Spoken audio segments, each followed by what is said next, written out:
Welcome students. আজকে আমি class 8-এর the wind cap অর্থাৎ চ্যাপ্টার 1 দ্য উইন্ড ক্যাপ, সেই উইন্ড ক্যাপ গল্পটা আমি আজকে তোমাদের লাইন বাই লাইন ডিটেলসে ব্যাখ্যা করে শোনাবো। তোমরা যারা এই ভিডিওটা দেখবে সবসময় মনে রাখবে, তোমাদের কাছে যেন তোমরা এটা দেখছো, যদি তোমাদের কাছে টেক্সট বই থাকে, পেন থাকে, যদি তোমরা ঘরের মধ্যে থাকো, তাহলে অবশ্যই একটু শব্দগুলোর মানে লিখে নেওয়ার চেষ্টা করবে। ঠিক আছে, তাহলে শুরু করা যাক। Let's get started. চলো, গল্পটার প্রথম হচ্ছে lesson 1 the wind cap by Jane Yolen. চলো, আগে আমরা গল্পটা শুরু করার আগে আমরা একবার লেখিকা পরিচিতির কাছে চলে যাই। অথর জেন হায়াত ইয়োলেন, তার জন্ম হয়েছিল 1939। Is an American author, and editor of folklore. Jane Hyatt Yolen, যিনি কিনা একজন আমেরিকান অথার, আমেরিকার লেখিকা, and editor of folklore. What is folklore? ফোকলোরটা কি না, ফোকলোর হচ্ছে যে গ্রাম্য উপকথাগুলো হয় সেগুলোকে বলা হচ্ছে ফোকলোর।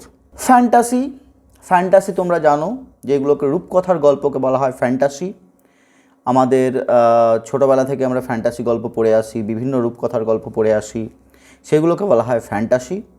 এছাড়া হচ্ছে সায়েন্স ফিকশন মানে অবশ্যই কল্পনার গল্প এবং সায়েন্স ফিকশন যে গল্পগুলো নির্ভর করে আছে বিজ্ঞানের উপর, অর্থাৎ বিজ্ঞানকে ভিত্তি করে যে গল্পগুলো লেখা হয় তাকে বলা হয় সায়েন্স ফিকশন, যাকে আমরা ইংরেজিতে বাংলায় বলি কল্পবিজ্ঞান গল্প।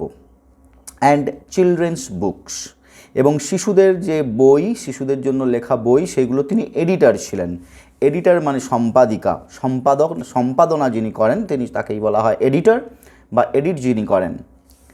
She has written over 280 books, the best known of which are the holocaust novella. তিনি 280টার মতো বই লিখেছেন, যার মধ্যে সবচেয়ে গুরুত্বপূর্ণ সেটা হচ্ছে দ্য হলোকস্ট নভেলা এবং দ্য ডেভিলস অ্যারিথমেটিক। এই দুটো গল্প অত্যন্ত বিখ্যাত, দুটো বই অত্যন্ত বিখ্যাত। যাই হোক, the present text is an edited version. Present text মানে কি? দ্য প্রেজেন্ট টেক্সট অর্থাৎ আমরা যেই গল্পটা আজকে পড়তে যাচ্ছি, গল্পটার নাম হচ্ছে দ্য উইন্ড ক্যাপ। এই উইন্ড ক্যাপ গল্পটা হচ্ছে একটা এডিটেড ভার্সন। এডিটেড মানে এডিট করা হয়েছে আর কি, পুরো গল্পটা এখানে দেওয়া নেই, সংক্ষিপ্ত করা হয়েছে, এডিট করা হয়েছে। Edited version of our popular short story, তার একটি বিখ্যাত short story of the same name, অর্থাৎ একই নামের গল্প থেকে এডিট করে এই গল্পটা নেওয়া হয়েছে তোমাদের মধ্যশিক্ষা পর্ষদের class. The dog is barking. You understand? I am capturing, or I am making this video in night, and the outside dog is barking. Okay, it's the job of a dog to protect. Okay.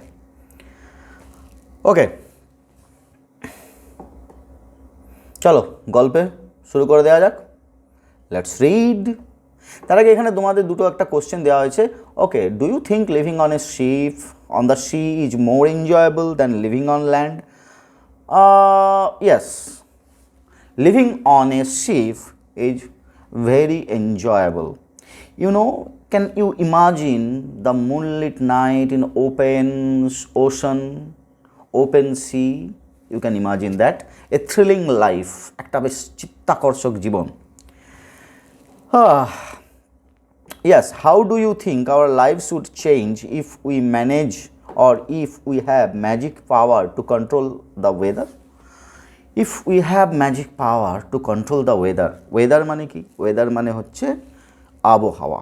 আবহাওয়াকে control করার মতো তোমার যদি ক্ষমতা থাকতো, তুমি যখন যা কিছু চাইতে পারতে। Yes, our life would have changed drastically. Okay, whenever you wish, you can call up a storm. Now একদম গল্পে আমরা চলে আসি, ভালো করে দেখো। There was once a lad who wanted to be a sailor, but his mother would not let him go to the sea. There was once মানে একদা, once upon a time, there was a lad means a boy, who wanted to be sailor, যে কিনা চেয়েছিল two B A seller, নাবিক হওয়া, you know নাবিক হওয়া হতে চেয়েছিল। But his mother would not let him go to the sea, but his mother তার মা would not let him go to the sea, তাকে সমুদ্রে যেতে দেবে না, তার ঘরের মধ্যেই সেফ থাকবে। ইন দ্য ল্যান্ড, সমুদ্র হচ্ছে কি, সমুদ্রে যাওয়াটা একটা অবশ্যই বিপজ্জনক কাজ, বিপদসংকুল কাজ। It's always a dangerous life to lead life of a সেলারের জীবনযাত্রা লিড করা একটা অত্যন্ত ডেঞ্জারাস জব। সো তার মা চেয়েছিল, তাকে মা কখনোই would not let him go, তাকে যেতে দেবে না টু দ্য সি, সমুদ্রে। Child, what do you know of sailing, তুমি সেলিং সমুদ্রযাত্রা সম্বন্ধে কি জানো? What do you know of sailing, she would say, তিনি বলতেন, you are a farmer son, you know the turn of the seasons, তুমি জানো the turn of the seasons season মানে ঋতু, ঋতুর যে পরিবর্তন, টার্ন অর্থাৎ আমরা বলি সাইক্লিক ওয়েতে ঋতু পরিবর্তিত হয়। সাইক্লিক মানে অর্থাৎ গ্রীষ্ম, বর্ষা, শরৎ, হেমন্ত, শীত, বসন্ত, আবার গ্রীষ্ম, বর্ষা, এইভাবে চলতে থাকে। তো টার্ন অফ সিজনস, আবহাওয়ার যে পরিবর্তন সেটা সম্বন্ধে জানো। And the smell of the soil, smell গন্ধ, তাই তো, ফ্র্যাগ্রেন্স আমরা বলি, সুগন্ধি সাধারণত বলি fragrance, scent, smell of the soil মানে মাটি, এই মাটির গন্ধ চেনো। অর্থাৎ যারা কৃষক, যারা সবসময় মাটিকে টিলিং করে যাচ্ছে, টিলিং মানে হচ্ছে কর্ষণ করছে, সোয়িং করছে, বীজ বপন করছে, and ultimately they are cultivating their crops, তারা তাদের ক্রপসকে কাল্টিভেট করছে, তাদের একটা প্রত্যেকটা ঋতুতে মাটির একটা ডিফারেন্ট টাইপস অফ স্মেল থাকে, সেই গন্ধটা পায়। But you do not know the sea, তুমি তো সমুদ্র সম্বন্ধে কিছু জানো না। Now the boy whose name was John, এখন ছেলেটি যার নাম হচ্ছে John. So if there is a question, what was the name of the boy, তুমি তখন কি উত্তর দেবে? The name of the boy was John, had always obeyed his mother. Now the boy whose name was John, সেই ছেলেটি যার নাম হচ্ছে জন, হ্যাড অলওয়েজ ওবেড মানে কী করা, মান্যতা দেওয়া, অর্থাৎ মানা, ওবে, ঠিক আছে। হিজ মাদার, কার কথা মানত না? তার মায়ের কথা। Like every child, they should always obey their mother, তার মায়ের কথা অবশ্যই শোনা উচিত। এখানে বাক্যটাকে দেখো একটু, তোমরা যদি বাক্যটাকে চিনতে পারবে, আইডেন্টিফাই করবে। অ্যাকচুয়ালি সেন্টেন্স যদি হিসেবে আমি দেখি, এই সেন্টেন্সটা হচ্ছে একটা কমপ্লেক্স সেন্টেন্স। অ্যাকচুয়ালি বাক্যটার সাবজেক্ট হচ্ছে দ্য বয়, আর মেন যে ভার্বটা হচ্ছে এই বাক্যের, আমরা মেন ভার্ব, অর্থাৎ এটা হচ্ছে principal clause, the boy had always obeyed his mother, এইটা হচ্ছে মেন ক্লজ। এই হুজ নেম ওয়াজ জন, এই যে ক্লজটা, এই ক্লজটাকে আমরা বলি সাবঅর্ডিনেট ক্লজ বা ডিপেন্ডেন্ট ক্লজ বা নির্ভরশীল ক্লজ বাক্য। কার উপর নির্ভর করে আছে না? এই যে ক্লজটা, সাবঅর্ডিনেট ক্লজ বা নির্ভরশীল বাক্যটা নির্ভর করে আছে এই বাক্যটাকে। Now the boy had always obeyed his mother. তাহলে এইখানে দেখছি এই হুজ নেম ওয়াজ জন, এইটা অ্যাকচুয়ালি কী হিসেবে কাজ করছে দেখো ভালো করে যদি লক্ষ্য করো। ক্লজ যেটা আমরা বলি ডিপেন্ডেন্ট ক্লজ বা সাবঅর্ডিনেট ক্লজ তিন ধরনের হয়, নাউন ক্লজ আর রিলেটিভ ক্লজ, যেটাকে আমরা অ্যাডজেক্টিভের মতো কাজ করে বা অ্যাডজেক্টিভ ক্লজ বলতে পারি, আবার অ্যাডভার্বিয়াল ক্লজ হয়। তো এখানে এটা নাউন সম্বন্ধে বলছে। কার সম্বন্ধে? এই হুজ নেম ওয়াজ জন কার সম্বন্ধে বলেছে? The boy. দ্য বয় হচ্ছে নাউন। তা নাউন যদি নাউন সম্বন্ধে কোনো কিছু যখন বলে তাকে আমরা কি বলি? অ্যাডজেক্টিভ। তাহলে এই পুরো বাক্যটা হুজ নেম ওয়াজ জন, এই বাক্যটা একটা অ্যাডজেক্টিভ ক্লজ হিসেবে কাজ করছে, কারণ এটা নাউন সম্বন্ধে বোঝাচ্ছে, তাই একে আমরা বলি অ্যাডজেক্টিভ ক্লজ বা রিলেটিভ ক্লজ। এখন এই যে মেন যে বাক্যটা অর্থাৎ dependent clause, the boy had always obeyed his mother, এটা কোন টেন্সে আছে? Can you identify that? If you observed closely, you will find the boy actually is the subject of the sentence and the auxiliary verb had. Always এটা একটা adverb, এটা নিয়ে আমাদের জানার দরকার নেই। এখানে টেন্স বুঝতে গেলে আমরা দেখছি subject the boy had, always main verb obey, তার সঙ্গে পাস্ট পার্টিসিপল ওবেইড, মান্যতা করা বা ফলো করা। তাহলে দ্য সাবজেক্ট হ্যাড, মেন ভার্বে পাস্ট পার্টিসিপল এবং অবজেক্ট হিজ মাদার। তাহলে এটা আমরা কোন টেন্সে আছে বলতে পারি? যেখানে সাবজেক্ট হ্যাড, তারপর মেন ভার্বে পাস্ট পার্টিসিপল, V3 বা ভার্বে থার্ড ফর্ম, অবশ্যই past perfect tense. Whose name was John, এইটা হচ্ছে পাস্ট ইনডিফিনাইট টেন্সে আছে। So he went about his farm work with a heavy heart, but did not again mention the sea. চলো, his mother told him not to go to the sea. তুমি একজন, you are a son of a farmer, তুমি একজন কৃষকের ছেলে। You do not know nothing about sea, তুমি সমুদ্র সম্পর্কে কিছুই জানো না। So you cannot go to the sea, তুমি সমুদ্র সম্পর্কে যাবে না। এখন like every child, John also obeyed his mother, তার মাকে সবসময় মানে তার কথা মানত। So he had a wish to be a sailor, তার একটা উইশ ছিল, আশা ছিল যে সে সেলার হবে। And he had to suppress his thought, তার থটটা, চিন্তাটাকে চেপে দিতে হলো। ফলে স্বভাবতই মা যখন বারণ করেছে এবং তার উইশটা ফুলফিল হচ্ছে না, তার হৃদয়টা কী হবে? ভারী হবে, নিশ্চয় আনন্দিত হবে না। So he went about his farm work, তার ফার্মের ওয়ার্ক, ফার্ম মানে যে ক্ষেত খামারের যে কাজ, সেই ক্ষেত খামারের সে কাজই করে যেতে লাগলো। ওয়েন্ট অ্যাবাউট মিনস কন্টিনিউ, চালিয়ে যেতে লাগলো his farm work, but with heavy heart, কিন্তু তার হৃদয়টা খুব মানে ভারী হয়ে পড়লো, বার্ডেন্ড হয়ে যাওয়া, অর্থাৎ মানে কি বলা যায়, কষ্টটা, হৃদয়টা ভারী হয়ে উঠলো। বাট কিন্তু did not again mention the C, কিন্তু কখনোই সে আর মেনশন করলো না, উল্লেখ করলো না, কিটা? না, সি, সমুদ্র। One day he had been walking behind the plough, one day he had been walking, এইখানে একটু লক্ষ্য করো, এটা কোন tense? Can you identify the tense identify করতে পারছো? একদম সহজ। সাবজেক্ট আমি ওয়ান ডে তাকে ছেড়ে দিলাম, সাবজেক্টটা, এই বাক্যের মেন সাবজেক্টটা কি? হি। তারপর হ্যাড এবং বিন, BEEN বিন, হ্যাড এবং বিন, অর্থাৎ অক্সিলিয়ারি ভার্ব হ্যাড এবং তার সঙ্গে বিন, এবং মেন ভার্বের সঙ্গে আইএনজি থাকা মানে কোনো মেন ভার্ব যখন আইএনজি হবে তার মানে কন্টিনিউয়াস। তাহলে হ্যাড বিন এবং ওয়াকিং কন্টিনিউয়াস, তাহলে কোনটার সঙ্গে হ্যাড বিন বসছে? সবসময় পারফেক্ট হয়, হ্যাড তারপরে বিন, তাহলে পারফেক্ট কন্টিনিউয়াস। ভালো করে দেখো, perfect continuous. One day he had been walking, আমরা এরকম উদাহরণ দিয়ে বলতে পারি, হি হ্যাড বিন রানিং। যখন কোনো কাজ অতীতকালে একটা কাজ অনেকক্ষণ ধরে চলছিল, বাট অনেকক্ষণ আগেই সেটা কমপ্লিটেড, শেষও হয়ে গেছে, বাট চলছিল না, চলছে অনেকক্ষণ ধরে, একটা লং ডিউরেশনে চলছিল। লং ডিউরেশন বোঝালেই তখনই আমরা কী জানি? Perfect continuous tense.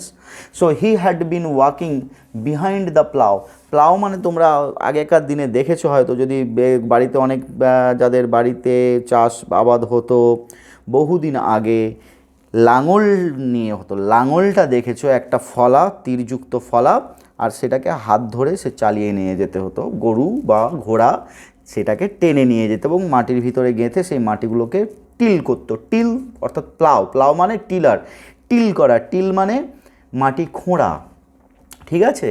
Plough, plough মানে মাটিকে কর্ষণ করা, যা থেকে এসছে পাওয়ার টিলার, অর্থাৎ পাওয়ার দিয়ে যেটা টিলার টিল করা হয়, অর্থাৎ দেখবে সেই লাঙলের ফলা এরকম অনেকগুলো ঘুরে ঘুরে ঘুরে ঘুরে মাটিগুলোকে খোঁড়ে। But he did not again mention the sea, sorry, behind the plough, প্লাউয়ের পিছনে সে ছিল। He all but run over a tiny green turtle on a clod of dirt.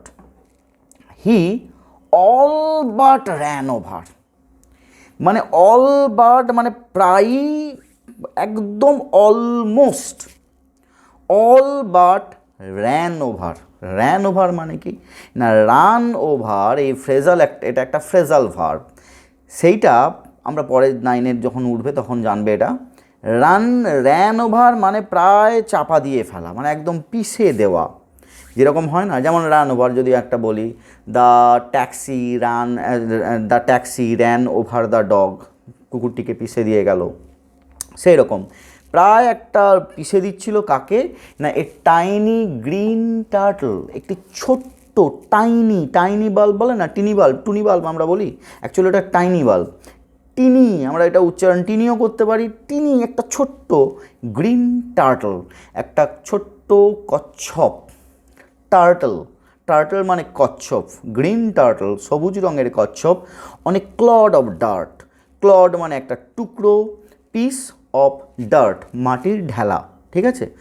So প্রায় অলমোস্ট প্রায় পিষেই দিচ্ছিল এ টাইনি গ্রিন টার্টল, একটা সবুজ রঙের টার্টল মানে বললাম যে কচ্ছপকে, অনেক ক্লড অফ ডার্ট, যেটা কিনা একটা টুকরো মাটির ঢেলাতে ছিল। He picked the turtle up, সে সেই টার্টলটাকে পিক আপ করলো, পিক আপ মানে কি তুলে নিল, পিক আপ তুলে নেওয়া, লিফট করা তুলে নেওয়া, একটা সেই মাটিতে থেকে সে তুলে নিল, লিফট আপ, ঠিক আছে, lift or picked up the turtle and set it, সেটাকে রাখলো অন হিজ হেড, তার মাথার উপরে, where he knew it would be safe, যেখানে সে জানতো, অর্থাৎ সে তাকে কোথাও রাখলে সে আবার হয়তো র্যান ওভার করে দিতে পারতো প্রায়। So to be on the safe side, নিরাপদ থাকতে, বা to keep the turtle safe, সে কোথায় রাখলো সেটাকে, অন হিজ হেড, তার মাথার উপরে। Where he knew it would be safe, যেখানে সে জানতো, where he knew it would be safe, সেটা নিরাপদে থাকবে।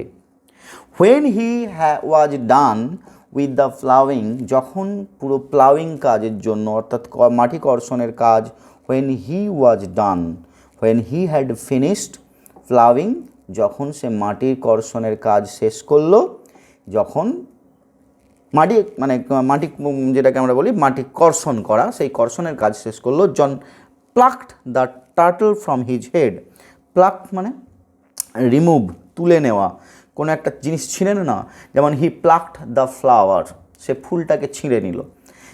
সে এখানে ছিঁড়ে নেওয়া নয়, এখানে সেইটাকে মাথায় রেখেছিল, সেটাকে কী করলো না, রিমুভ করলো, সেখান থেকে সরিয়ে নিল, কোথায় রাখলো, plucked the turtle from his head, from তার মাথা থেকে সে এটাকে, সেই গ্রিন টার্টলটাকে সে মাথা থেকে নামিয়ে আনলো।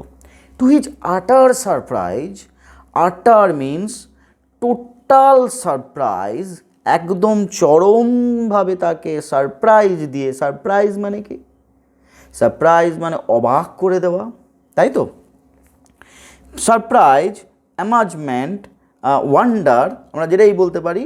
টু হিজ আটার সারপ্রাইজ, একদম চরম, এক্সট্রিম সারপ্রাইজ, একদম এক্সট্রিম, আটার শব্দের একটা শব্দ অর্থ হচ্ছে এক্সট্রিম, সারপ্রাইজ অবাক করে দেওয়া, অ্যামাজমেন্ট, ওয়ান্ডার, WONDER, ওয়ান্ডার, ওকে।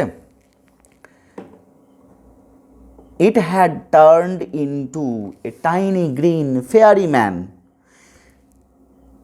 ছোট্ট একটা green turtle that became a tiny, a little fairy, green fairy man, সবুজ রঙের ছবিতে দেখতে পাচ্ছ, এখানে ফেয়ারি ম্যানদেরও পাখা থাকা উচিত ছিল। যাই হোক, ফেয়ারি ম্যান, সেই ফেয়ারি ম্যান অর্থাৎ আমরা বলতে পারি পরী মানুষ, যে কিনা আমরা ফেয়ারি বললে আমরা সাধারণত মেয়েদেরই বুঝি, ঠিক আছে, পরী, কিন্তু এখানে সে একটা পুরুষ। Fairy man that stood upon his palm, palm বলতে আমরা হাতের তালুকে বলছি, দেখো ছবিতে দেখতে পাচ্ছ এখানে হাতের তালু, এইটাকে আমরা বলি পাম, PALM, পাম, ঠিক আছে, হাতের তালু। অ্যান্ড স্টুড আপন হিজ পাম, তার হাতের তালুর উপরে দাঁড়ালো। অ্যান্ড বোর্ড, বোর্ড মানে হচ্ছে কাউকে সসম্মানে, মানে শ্রদ্ধা বা সম্মান জানাতে মাথা নিচু করার সামনে, ঠিক আছে, এটা এক ধরনের one way of showing respect, এক ধরনের সম্মান জানানোর একটা পদ্ধতি। BOW, বো। আবার BOW, বো মানেও তোমরা জানো ধনুক, তাই তো, যখন নাউন হবে, আর এখানে এটা ভার্ব, সম্মান জানানো। I thank you for your kindness, আমি ধন্যবাদ জানাচ্ছি। You are kind, you behaved kindly towards me, তুমি আমার সঙ্গে খুব দয়া পরবশ হয়ে ব্যবহার করেছো, তুমি আমাকে দয়া দেখিয়েছো। Thank you, I thank you, আমি ধন্যবাদ জানাচ্ছি ফর ইয়োর কাইন্ডনেস, তোমার দয়ার জন্য। Tell me your heart's desire, tell me, আমাকে বলো, ইয়োর হার্টস ডিজায়ার, তোমার হৃদয় কি চায়, হৃদয়ের যে মূল আকাঙ্ক্ষা, তুমি তোমার হৃদয়ে তুমি কীটা, তোমার গোপন সেই ইচ্ছা, হার্টস ডিজায়ার, ডিজায়ার মানে কি না, উইশ, ইচ্ছে, what you want to be, ঠিক আছে। And I will grant, I will, of course I shall, কিন্তু আমরা যেটা একদম খুব যখন জোর দিয়ে কোনো কিছু বলি, উইথ কনভিকশন, অর্থাৎ একটা দৃঢ় বিশ্বাস থেকে কোনো কিছু বলি, সাধারণত যখন আমি লিখবো তখন আই শ্যাল, বাট যখন আমি স্পোকেন ইংলিশ আমি বলছি, যখন আমি এটাকে আমি কলোকুয়ালেতে বলছি, তখন সবসময় আমি বলি আই উইল, মানে I will, I will, that is I, একটা single apostrophe, LL, I will grant it to you for saving my life, আমি এই ইচ্ছেটা, তুমি যদি আমাকে তোমার গোপন ইচ্ছেটা বলো, তোমার মনের ভেতরে সেই ইচ্ছেটা কি হতে চাও, I will grant you, grant mean sanction করা, আমি তোমাকে দেবো, I will give you, I will grant it to you, আমি তোমাকে সেই ইচ্ছেটা তোমাকে যাতে সফল হয়, so that your wish is concretised, that wish is becomes reality, তোমার যে ইচ্ছেটা সেটা যাতে সত্যি হয়। ফর সেভিং মাই লাইফ, আমি কেন দেবো না, for you have saved my life, তুমি আমার জীবনটাকে রক্ষা করেছো। সেড দ্য ফেয়ারি, ফেয়ারি বা পরী মানুষটি বলল। জন বোর্ড ব্যাক, সম্মান একজন কেউ জানালে নিয়ম নীতি হচ্ছে তাকেও সম্মান জানাতে হবে, একইভাবে অভিবাদন জানাতে হবে বাই বোয়িং ইয়োর হেড, তোমার মাথাটাকে নিচু করে বো ব্যাক, অর্থাৎ তুমিও সেই সম্মানটাকে ফিরিয়ে দিল কে না, John bowed back but said nothing, কিন্তু সে কিন্তু কিছু বলল না। He didn't disclose, he didn't tell the fairy man what he wanted to be, what is his heart's desire, সেটা কিন্তু সে বলল না। Although his heart yearned, although যদিও, হিজ হার্ট তার হৃদয়, ইয়ার্ন খুব প্রচণ্ড রকমের স্ট্রং ডিজায়ারকে বলা হয়। দেখো তোমাদের এখানে এতে লেখা আছে কম্পিউটারে, তোমরা কম্পিউটারে দেখতে পাচ্ছ এখানে লাল লাল করে 3-4টে শব্দের, তো 4টে শব্দের তোমাদের মানে এখানে ইংরেজিতে দেওয়াই আছে। A very strong desire is called yearned, ঠিক আছে। His heart yearn to go out to the sea, তার হৃদয়ের গোপন ইচ্ছেটা কী ছিল, to go out to the sea, to be a sailor, একটা সেলার হবে, নাবিক হবে। But he did not express, he did not say what he wanted to be, express মানে প্রকাশ করা, ঠিক আছে, পাবলিশ করা, express, he did not express his wish. The green fairy man could read a heart easily, he is a fairy man, সে একজন পরী, so he can read a heart, what is secret in your heart, তোমার হৃদয়ের যে গোপন কি কথাগুলো আছে, গোপন যে সেই কথাগুলো সে খুব সহজেই পড়তে পারে। He can easily read a heart, একটা হৃদয়কে খুব সহজেই পড়তে পারে। সো হি সেড, সেই জন্য সে বলল, I see you wish to go sailing. ও, আমি দেখতে পাচ্ছি তোমার হৃদয়ে, যদিও you did not disclose, you did not express your wish, but I can actually see or I can actually know, because he had magical power. তার magical power, যারা পরীরা তাদের ম্যাজিক্যাল পাওয়ার থাকে। I see you wish to go sailing, তুমি মানে সমুদ্রযাত্রা করতে চাও।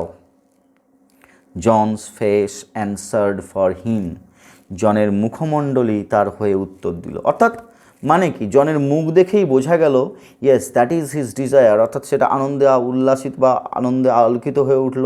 মুখের মুখের এক্সপ্রেশন, যে ভঙ্গিমা, মুখের যে আমরা বলি গ্রিমেস, বা গ্রিমেসটা এখানে সঠিক উত্তর হবে না, আমরা মুখে তার যে একটা উজ্জ্বল ভাব দেখেই বুঝে গেল ইয়েস হি ইজ রাইট, সে ঠিকই বলেছে, ওর সত্যি নাবিক হওয়ার ইচ্ছে। ক্লিয়ার?